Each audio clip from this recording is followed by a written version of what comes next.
Bonjour à tous. Aujourd'hui, on s'attaque à une énigme économique assez fascinante, l'affaire Naftal. Comment une entreprise, qui a un monopole total dans un secteur aussi crucial que l'énergie, peut-elle se retrouver avec des questions sur sa rentabilité? C'est ce qu'on va décrypter ensemble. La question de fond va aller simple en apparence. Est-ce qu'un monopole, c'est une garantie de faire des profits? L'intuition nous dirait bah oui, évidemment. Mais la réalité, comme on va le voir avec le cas de Naftal, est souvent bien plus complexe que ça. Allez, on rentre dans le vif du sujet. Voici notre cas d'étude. Naftal, une société par action, qui est une filiale à 100% du géant Sonatrach. Sa mission, c'est simple, c'est la distribution des produits pétroliers sur tout le territoire algérien. Un monopole d'État dans un secteur absolument stratégique.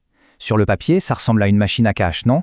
Mais est-ce que c'est vraiment le cas? Pour répondre à cette question, ça ne suffit pas de regarder le chiffre d'affaires. Non, il faut mener une véritable enquête, utiliser les bons outils pour vraiment comprendre ce qui se cache derrière les chiffres. Et c'est exactement ce qu'on va faire. Pour notre enquête, il nous faut une boîte à outils. En finance, ça veut dire qu'on doit maîtriser quelques concepts clés. C'est eux qui vont nous permettre de lire entre les lignes des bilans comptables. Premier outil, la rentabilité économique. Il faut voir l'entreprise comme une grosse machine.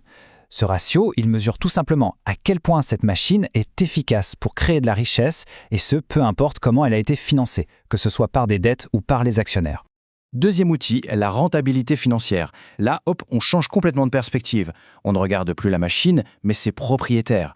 La question devient très simple. Est-ce que l'argent investi par les actionnaires rapporte quelque chose? C'est le fameux retour sur investissement.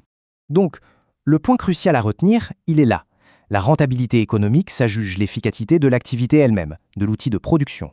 La rentabilité financière, elle, juge le profit qui revient à l'actionnaire. Et une entreprise peut être performante sur un plan, mais pas du tout sur l'autre.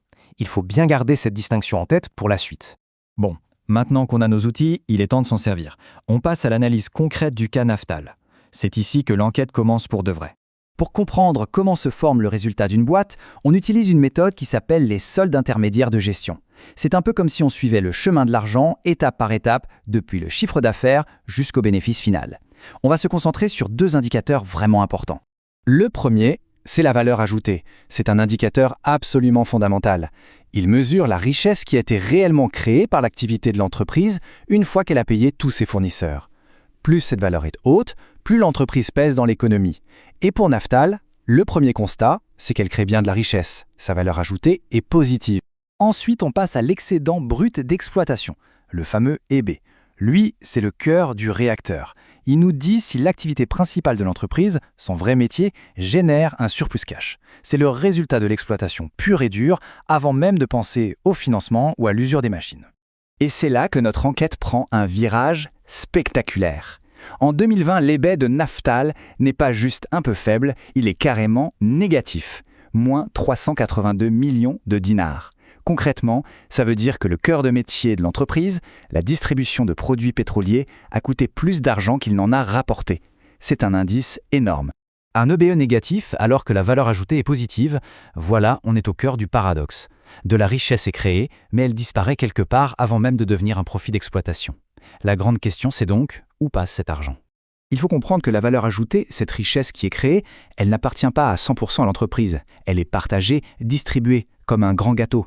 Il y a une part pour le personnel qui a aidé à la créer, une part pour l'État via les impôts, une part pour les banques qui ont prêté de l'argent, et enfin, ce qu'il reste pour l'entreprise elle-même pour qu'elle puisse investir et grandir. Et alors là, regardez bien la répartition pour 2019. C'est ahurissant. La part qui revient aux salariés n'est pas de 50% ni de 80%. Elle atteint 163%. C'est mathématiquement incroyable. Ça veut dire que les charges de personnel ont absorbé non seulement la totalité de la richesse créée, mais bien plus encore. Le mystère de notre BE négatif est résolu. Et ce graphique le montre parfaitement. Ce n'était pas un accident, une mauvaise année. En 2018, ce chiffre était de 171%. En 2020, il grimpe à 177%. On a donc affaire à un problème qui est structurel. Année après année, la masse salariale dévore et dépasse même la richesse générée par l'activité. D'ailleurs, la conclusion de l'étude financière qui a servi de source à notre analyse est sans appel. Je cite. L'excédent brut d'exploitation est négatif, je cite, dû principalement à la masse des charges salariales qui est très importante. Le diagnostic est posé et il est confirmé. Bon, l'enquête financière est bouclée, on a le verdict des chiffres, mais ça ouvre une question beaucoup plus large, une question qui dépasse le simple cadre de Naftal. La grande leçon, la voici. Naftal est la preuve vivante qu'un monopole, même dans un secteur clé, n'est pas automatiquement une machine à profit sur le plan opérationnel. L'entreprise crée de la valeur, oui, mais cette valeur est entièrement absorbée, et même au-delà, avant de pouvoir se transformer en bénéfice. Mais alors, est-ce qu'on doit en conclure que c'est un échec? Pas si vite, ça nous force à envisager une autre perspective. Pour une entreprise publique, est-ce que le profit financier est vraiment le seul et unique objectif? Ou est-ce qu'il existe d'autres formes de rentabilité, peut-être sociale ou stratégique? Et c'est la question que cette analyse nous laisse en suspens. L'objectif de Naftal, est-ce que c'est de maximiser son EBE et de bien rémunérer son actionnaire, l'État? Ou est-ce que sa mission première, c'est d'assurer un service public essentiel, la distribution d'énergie partout, et de maintenir un niveau d'emploi très élevé, même si ça se fait au détriment de la performance financière? La réponse n'est pas simple du tout et elle définit la nature même du rôle de l'État dans une économie. Merci d'avoir suivi cette analyse.